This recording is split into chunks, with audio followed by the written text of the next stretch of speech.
Hello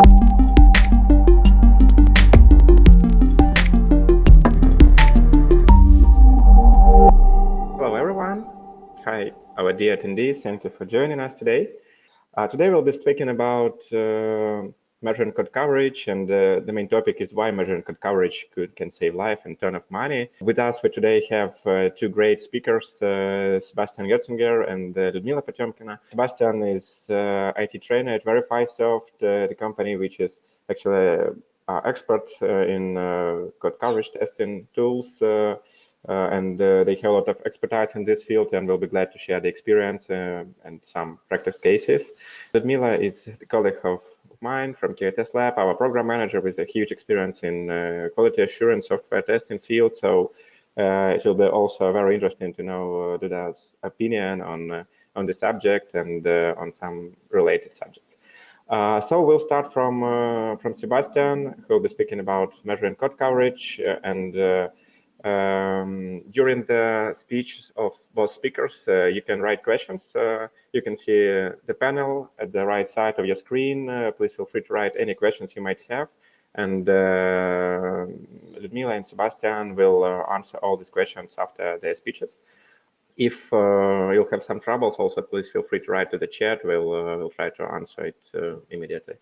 So let's start. Sebastian, please go ahead and please go ahead with your presentation. Welcome to my short presentation about the benefits of code coverage, or why measuring code coverage can save life and a ton of money. Although Stan already introduced me, just so you know who I am, as he already mentioned, I'm a trainer at VerifySoft Technology. My name is Sebastian Götzinger. I'm also a certified tester on the IS2QB foundation level. I'll do such presentations also in China, for example. So I'm having some experience about that. I'm with VerifySoft since 2013. I consider myself a coding enthusiast who looks a bit behind all these things, not only getting along with, oh, okay, it works. So I also like to know why it works. If you have any other questions beside things that are covered here and which are in the case of code coverage and testing in general, you could also write an email to me. So at götzinger@verifysoft.com. And as this is now out of the way, I think we could start now with the main event. So what is the motivation behind all this testing? What is the motivation behind doing code coverage? As some of you might know, in the New Year's Eve in 2008, 2009, the MP3 player Zune crashed. This is not a safety or security related story, but it was a minor functionality which was not part of the core functionality. So as you can see, minor things can also affect the bigger picture. So I'll give you just 1 or 2 minutes to look onto this code. And now ask yourself, would you see the error just by looking at the code for a few seconds, or would this error slip from your mind here? Because this was the code that was used in this specific example. I hope everybody had so far enough time to take the idea or the glimpse of this code, which is just counting, okay, how many days of the year have already passed, so we can show, okay, it is the 13th day of this year. So how did this whole thing happen? It has to do with the question, when do we stop our tests? And often, if you are a professional tester, you know the word test and criteria. And one of the popular ones is also the requirement coverage, which is based on the requirement specification papers, where it says, okay, the program shall do the following things. It's normally defined during the analysis. So to get the 100% requirement coverage, the program has to do the following things, or the following things have to be tested to obtain this.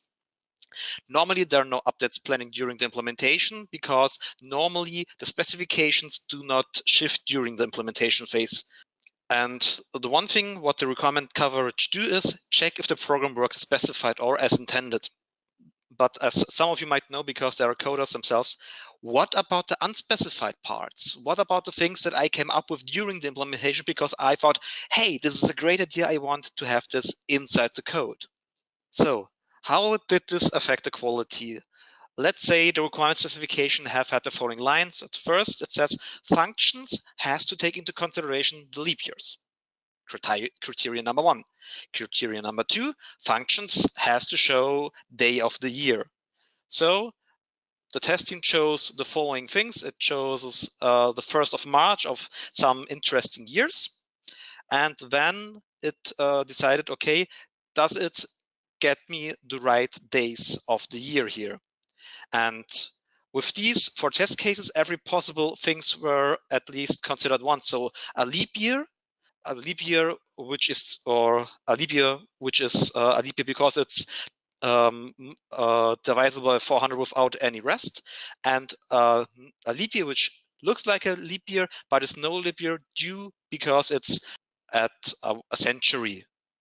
So these were the things that testers had maybe taken into consideration, and maybe this was not enough because there was something missing. They ended their tests too early, but they thought the tests are done. Our criteria are achieved. We had no errors. Everything went smoothly. Everything is fine, the tester thinks, but certain branches are not covered, which we see later with the code coverage. And now we have an upset customer because suddenly we had the crash. The error came up, and now the coder has to think again, okay, what did I do wrong? What have I to do now? So the coder might start to think, okay, what can I do to avoid this in the future? What can I take as a precaution, as a measurement or a measure to avoid that? Another test and criteria, which is quite popular in the testing scene, is the code coverage test and criteria, which is based on the real code base. It's based on the control flow, and these goals discovered its goals are discovered during instrumentation, which means, okay, we have this and that many statements, we have this and that many if-else cases, we have this and that many functions. We want to cover everything. It can also be used, for example, during development or unit testing, because you can also get a code coverage just for unit tests. And the next thing, it checks if your code has been executed, so you don't get into the problem that you ship code which has not been checked at least once. The only thing you always have to keep in mind, this is just a quantitative criteria. It just checks if you have tested everything, but not if you tested everything right. For this, you normally have the tested criteria of the requirements coverage, which says, okay, at this and that input, the program has to behave this and that certain way. So what are the code coverage levels? On the lowest level, we have the function coverage. As you can see here, this is just part of the other coverage levels, which just checks, okay, has the function been called at least once? And a function is also just a statement. If you have, for example, the statement coverage level, which checks, okay, has every executable statement executed at least once, like setting a variable, reading a variable, calling other functions, causing interrupts or something like that. These are things that are statements and are checked, okay, when I checked if I have a 100% statement coverage level, every statement in my program has been chosen at least once. Included by this, the statement level is included into the decision level in that regard that if we have 100% decision coverage, just imagine your code as some sort of branched graph where you can see, okay, left is my true branch, right is my false branch. We see later a little more detailed example about how this looks on the code. Then I have my 100% decision level coverage. On a more higher level, we look into, okay, how were these decisions made? What were the conditions? Why this decision now executed as true and why this decision evaluated as false, for example. And some sub-conditions of that or some variants of this would be, for example, with the MCDC coverage, which is required by many industry standards currently if you are writing safety critical development. and the multi-condition coverage, which is not yet mandatory for any of the standards, but maybe you want to check for very high quality by yourself or because you just want to deliver a very high quality. So now let's get back to our specific example. The first clues to solve this issue. Why was there a problem? How can we trigger the wrong behavior? So this is now our current status. All statements have been executed.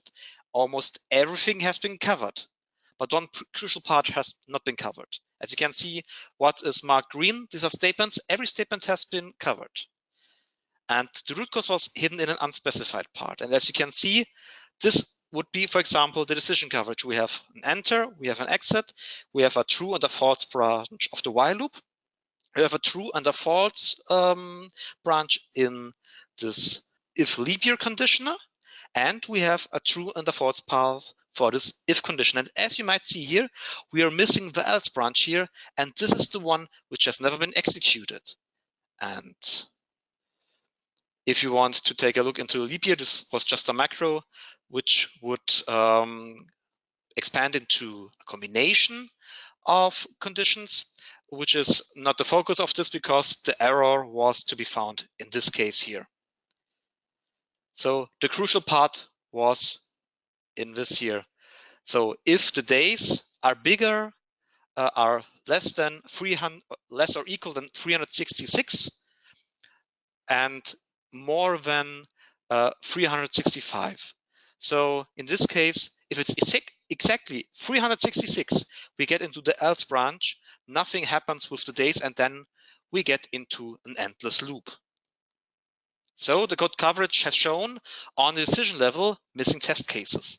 The error will only occur around New Year's Eve of a leap year, and new test cases were introduced, which you can see here, where I check, okay, if I am 365 days away and 1980, it shall return the 365. If it returns, if I enter 366 days, and I should return the year 1980 and 366. And in this test case, I suddenly got into the crash. I suddenly entered this endless loop. So as a coder, you then have the opportunity, okay, I take a deeper look into my code. I now refactored, for example, this code. And if you're interested, if you want, you can also get the source code for this small little project. Just contact us and we will send this to you. And there you can see now everything has been executed at least once, and I fixed the error by, at one hand, simplifying the function and by erasing the error out of this thing, out of the program. At the end, the customers are happy again in this case, but this is not always the case. Not all customers are so easy to satisfy with fixes on the last minute, especially in safety critical errors. They can cost lives. If, for example, an engine does not shut down properly, if a braking system does not work properly, this can cost human lives. If it's a security critical error, they can cost a lot of money. Just think about, okay, I have some commercial software for banking or something like that. This can have this can also be a catastrophic damage to your company, to your image, because your customers lose trust in the security or safety of your products. And then they might look around, is there anybody else who can do this better? So why are code coverage and unit testing such a good pair? Or how can we do our test economically reasonable? So at one hand, we have to look on the cost of errors. The cost of error depends when it's found. The earlier we find them, and during unit testing, it's one of the earliest cases where we can find them with dynamic tests. The only thing that is detecting this earlier is static analysis, but there you don't find any runtime errors which are introduced because of wrong functioning of the program, for example. The earlier it gets detected, the less expensive it will be, especially to fix it. And bananaware could be highly expensive, where you ship it to the customer says, oh, it doesn't work, and then you get the program back, and then you have to repair everything, and you don't know if you fix this for good, if you fix this for every customer, or if it will come back every time. Next thing would be if you have, for example, uncovered code, which you did not yet identify with code coverage, there can hide ticking time bombs, as you have seen in the example with the Zoom player. Just one minor functionality lets the program run in an endless loop. And if you have a single core system with no watchdog or something like that, then this program will stand still for eternity here. Another thing is that by using such tools for measuring the code coverage, releasing uncovered code by accident is avoidable. You just have to do this. You just have to check for that. Another thing for economic usage of tests, detect errors as soon as possible, as I already said. What can you do for that? Use good tools, use a good static code analysis, use a good unit testing, consider test-driven development. If you have the possibility, some projects are legacy projects, then this is not a way to go, but write more tests and try to test more. Complement the requirement coverage with the code coverage. I think they make a very good symbiosis. When you do both, you have the best of both worlds in this case. And one thing, employ experienced developers as testers, which know your product, because they already know, we already had this and that problem, but we fixed that. So what happened? So we have to check, for example, for regression testing also for that. Also, let your developers cross-check each other. Don't rely on one developer also doing all his tests. Make pairs, make teams which check each other and cultivate an idea of, okay, the tester is my ally. He shows me where I went wrong. I have his back. So now a bit more about the technical details about the source code instrumentation itself, how the whole thing works. Just imagine you have your normal toolchain, you have your source code, you have your preprocessor, you have your compiler, and you have your testbed. So you just compile into your normal object code. You link this against your testbed, and you run your test, and you get your test report by unit testing, for example, or by integration testing. We now take one step in between, where we now, during the pre-processing and instrumenting, we now get a symbol data file where we now know, okay, these and that things are part of a control flow, for example, and we later end up with an instrumented source code, which then gets compiled into an instrumented object code. As usual, this is linked against the test bed, which then after test run results in test reports, in coverage data, and with the source code, the symbol data, and the coverage data, we can report coverage report, which could look like some of these, as you can see here. So why would I recommend the product TestRC++ in this case? It's a usage-proof code coverage analyzer, even for small embedded targets. So one coverage analyzer fits them all. We have qualification kits when you, for example, have to program according to the ISO 26262 or EN 50128 or IC 61508 standards. It works with all C, C++, Java, and C# compilers, and can be used because we, as you saw on this slide, can be used with only we only instrument the code on the test. It can be used with any unit testing framework. So far, thanks for your attention. Feel free to write your questions in the provided mean by QALabs. Thank you. Hello, everyone. Hello, Stan. Hello, Sebastian. I'm glad to be with you today. And thank you, Sebastian, for your presentation. I totally agree with you and with all your topics. Unit testing is the first step on the long way of quality verification. It also helps to detect any code errors and issues in the system logic. Recently, I found this funny but sometimes very true picture. It concerned unit testing. There is a widespread myth that unit tests only slow down the development process. Actually, they don't. And Sebastian has already told us why. So I would like to focus on the other side of unit testing. Actually, its main purpose is to verify the code.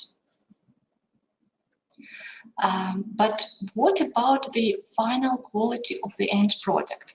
Is unit testing enough for software release? In the majority of cases, unit testing is not enough to ensure a release of high-quality product. Software quality include a lot of aspects, for example, product compatibility, reliability, security, usability, and so on. And it's a very complex notion that requires different testing activities. Besides, testing is called to ensure a positive user experience. Let's imagine that you want to buy a car. In order to drive to work and back home, drive children to school, to travel, and so on. First of all, you want your future car to work without any technical problems. That is what unit testing checks. But also you take into account its color, model, brand, number of doors, and a lot of other parameters. And the quality of realization of each of these parameters also matters. And nobody wants to have a car painted poorly or a car with inconvenient seats, even if it works properly. So other types of software testing check all the additional parameters that are important for the end users and enforce main purpose of software. And now let's have a look what key activities can enforce unit testing. It's very important not only to cover code with tests, but to verify system requirements. I mean that you should make sure that all the features you are going to implement are really working properly and user will find these features useful. Imagine that you're going to develop an online photo editor and it will have fantastic and totally unique functions. You're sure that it will win the market very fast. But at the stage of system design, you or someone else on your team forget about one of the most demanding features, that is social sharing. Who needs photo editor without social sharing button nowadays? I think nowadays it's nonsense. Or one more example. You have a cross-platform mobile application developed. You have it tested on several Android devices with different screen resolutions and everything works correctly. And you release it. And after that, you get negative feedback from iOS users. It turns out that software is full of functional as well as user interface issues. And all that because you have not checked software on iOS devices. High compatibility is a must for current mobile software. Besides, with the help of unit testing, you cannot verify negative user scenarios and product layout. But at the same time, executive testing is impossible, as it may take the whole life and a lot of money. How to optimize testing? So, to optimize the process of quality verification, you should focus on several main things. Answer the following questions.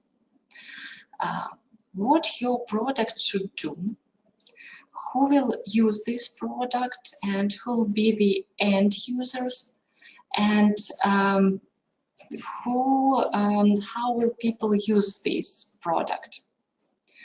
Now, more precisely about each of the mentioned parameters. The first one is product functions. So, what should your product actually do? Or in other words, product functions. If it's a corporate website or a promo website, then its main purpose is to provide visitors with the required information in a convenient and easy to read form. Besides, its design should be attractive. There should not be any broken images, difficult to read fonts, tones of the text, broken links, and forms that are impossible to fill.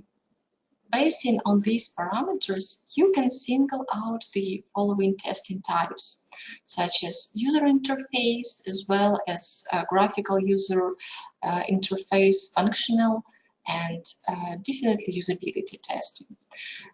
These all are important for website verification. Then the main aim of online store is to provide potential customers with a list of ability products and information needs to make a purchase. Actually, your store should trigger your visitors to make a purchase on your particular website. How? This will help of clear navigation, catalogs, high security, and of course correct functionality. If your visitor is unable to fill in the form and conduct the purchase and payment, he will not give you a second chance and will leave the site forever. Or if your customers cannot find a section with sport clothes or dresses, they will not pay attention to the excellent design of your online store. And of course, don't forget about security, as your customers input their personal information, credit card details, on your website. One more tricky thing is Black Fridays and holiday season, when thousands of users are looking for pretense and most attractive discount. You should add load and performance testing at your key activities. Who are your users? Do you know that? Despite the fact that every development procedure is user-oriented, and software testing defines whether you have focused on a proper user group. For example, if it's an application for young people, they need to have the fast application, have a modern design, and probably support the features of social sharing and social authorization. Besides, in the majority of cases, young users utilize the latest operation system versions, as well as device models. So don't forget about compatibility testing. In the case of business or banking solutions, security is the most critical parameter. Also, if during compatibility testing of software of such a type, you may not include testing of software like is on Linux, as there is a specified list of allowed software can be used. And the next slide is about ways to use. Ways and frequency of software usage should also be considered. For example, if you have a software for watching sports competitors, including football or basketball matches, then you should be rated that once a day or maybe in 1 or 2 hours, you will have 100,000 of visitors, and next day, just a few ones. Your software should be able to overstand high loads. And next, you have an application for logistics, detailed maps, clear and fast navigation, and so on. Here, you should focus on system operability under different types and levels of network. Besides, don't forget to test it without any network connection. And in case of banking application, you should verify two-factor authorization, for example. And do you remember about the iOS 11.4 bug when the user can open the application, log in, turn on the Face ID function, and after that, your application will be crashed? Have you already tested this on your application? I hope that yes. And so the summary is that unit testing is critical for software quality at the initial stage, and it is the first step on the long way of software quality. But you cannot omit other software testing types that will help you to name your product a high quality product. So thank you so much. Yes, was quite impressive. And thanks, Sebastian, also for your presentation. It was really useful, interesting, and very practice-oriented. It's just amazing. And now we actually have some questions from our attendees. Yeah, everyone who listens to us, please feel free to write your questions even now if you have something. And we'll try to answer the questions which appear during the webinar. Let's start from the question from Mary. Who is in charge of defining an optimal cases for unit testing, dev, team, or QA? I'm coming more from an industry where there are several test divisions normally. So they have a testing department, and they are normally in charge of defining the test cases here. And they normally do this by talking also with the project management and saying, okay, we are having to do the following things. But in my opinion, or from what I see here, quality assurance would be something like what would translate into such a testing team or test team. So not the developers only themselves. They can, for example, act as advisors for the quality assurance because they say, okay, we're doing the following things. This depends on how the hierarchy or the structure of the company itself is also, I think, and also on the project. Yeah, Luda, according to your practice, maybe something to it. Yes, I agree with Sebastian that testing teams should do that. And I also think that maybe sometimes PM or dev team could just advise to the testing team how could be better. Okay, perfect. Thank you for the answers. Thanks for the question.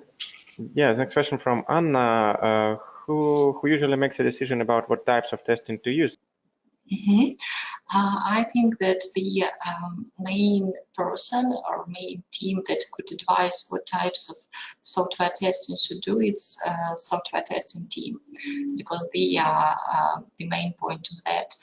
And someone like development team or project managers, product owners could just advise them about nuance. For example, they know some nuances of testing, or they know the priority of some features.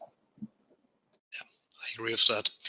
Referring to the last question, quality assurance is a big word, and normally the testing team is part of the quality assurance.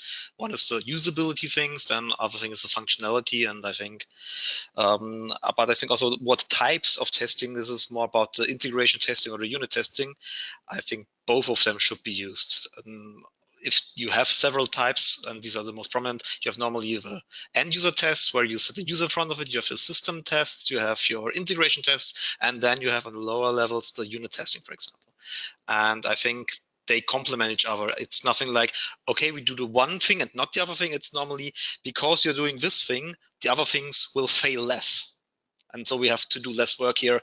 If you just see problems during the end user tests, then you have a bigger problem because you have to really go low and maybe redefine whole interfaces, and that costs a lot of money. Yeah, thank you. Thanks, Sebastian. Thanks, Ludmila, for the detailed answer. The third one is from Kate. What is the optimal correlation between unit testing and all other types of testing?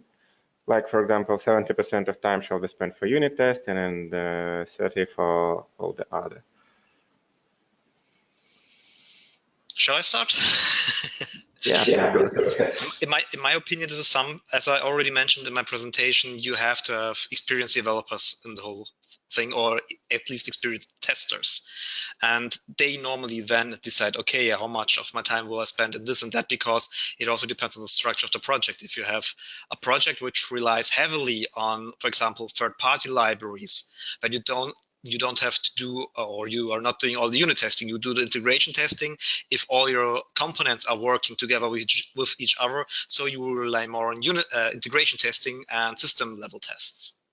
So this question is not answerable with a 30 to 70 ratio. It's something like this relies on experience of the one who is doing the testing and or organizing the tests.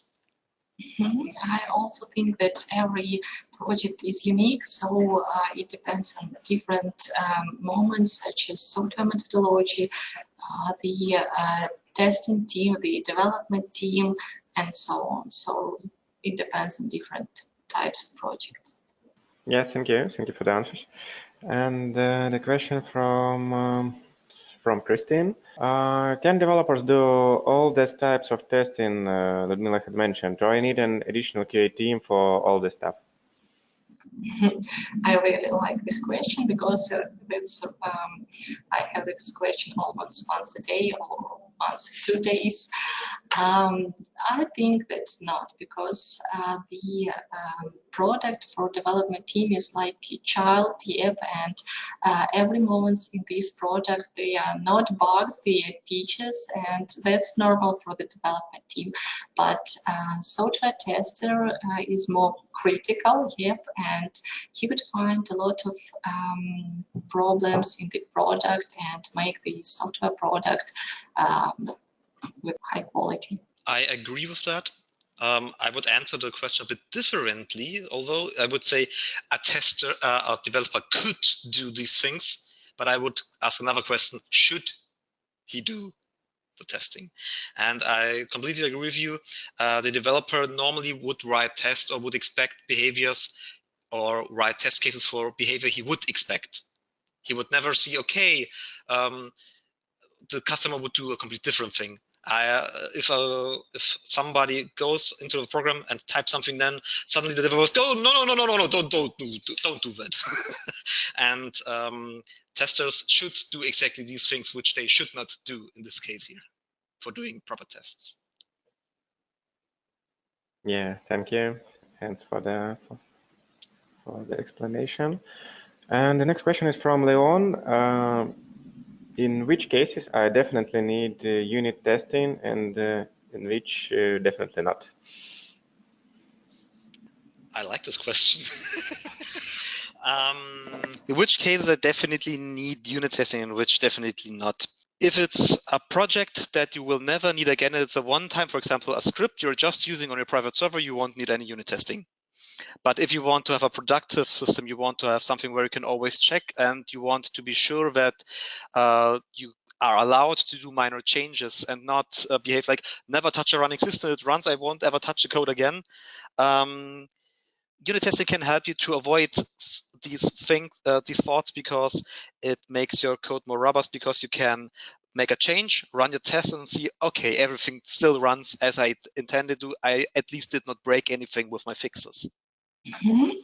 And in my opinion, for the sample product, for example, it could be a one-page website page about the product, or it could be the sample flash game. It's not so important to do unit testing. Or, for example, you have only 1 week to develop, to test, and to release the product, then you have just no time to unit testing. Yeah, thank you. Luna and thanks Sebastian for the answers. Actually, yeah, I guess that's it for now. And yeah, and as we are running a bit out of time, I guess we have to finish the webinar. If dear attendees, if you have any additional questions, you can write it to the contacts from verifysoft.com or QATestLab.com websites, and we'll make sure to share the record of the webinar, I guess, in a couple of days with all the attendees via the email, and also you can see it on our YouTube channel. So if you have any additional questions, yeah, please feel free to ask us and to approach us directly. I just have to say thank you one more time to Sebastian. It was really quite impressive presentation and with really useful cases, and I believe it's very informative for all the users. Thanks to Ludmila for such an interesting explanation about different types of testing and why it's also useful for real quality assurance. Thank you guys, and have a good day. Bye. Thank you, everyone. Bye-bye.